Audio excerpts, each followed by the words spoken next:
બજારમાંથી પાણીની બોટલ ખરીદીને પીવો ત્યારે ખબર છે તમે કયા પ્રકારનું પાણી પીવો છો? એટલે કે શુદ્ધ કે અશુદ્ધની કે ઓરિજિનલ કે ડુપ્લિકેટની વાત નથી, પરંતુ બજારમાં મળતી પાણીની બોટલનું ઢાંકણ એ પાણીની ઓળખ આપતું હોય છે. સામાન્ય રીતે આપણે કોઈ સ્ટાન્ડર્ડ કંપનીનું પાણી લઈને પી લેતા હોઈએ છીએ, પરંતુ એના ઢાંકણ તરફ ભાગ્યે જ આપણી નજર જાય છે. તો આવો આજે જોઈએ પાણીની બોટલના ઢાંકણા કેવી રીતે પાણીની ઓળખ આપે છે.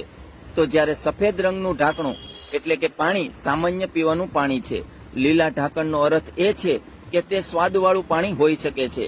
આ સિવાય કેટલીક બ્રાન્ડ તેમની બોટલના ઢાંકણા પણ તેમની પસંદગી મુજબ રાખે છે, પરંતુ ચિંતા કરવાની જરૂર નથી, કારણ કે બોટલ પર પણ પાણી અને બોટલની વિગતો લખેલી હોય છે. લાલ ઢાંકણનો અર્થ એ છે કે પાણી સ્પાર્કલિંગ અથવા કાર્બોનેટેડ છે, જ્યારે પીળા રંગના ઢાંકણનો અર્થ એ છે કે તે ઇલેક્ટ્રોલાઇટ્સથી સમૃદ્ધ છે, અને કાળા ઢાંકણનો અર્થ એ છે કે પાણી પ્રીમિયમ અથવા આલ્કલાઇન છે.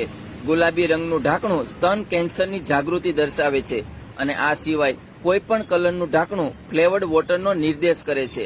હવે પાણીની બોટલ લો ત્યારે જરા જોઈ લેજો કે તમે શું પીવો છો અને કેવું પાણી પીવો છો.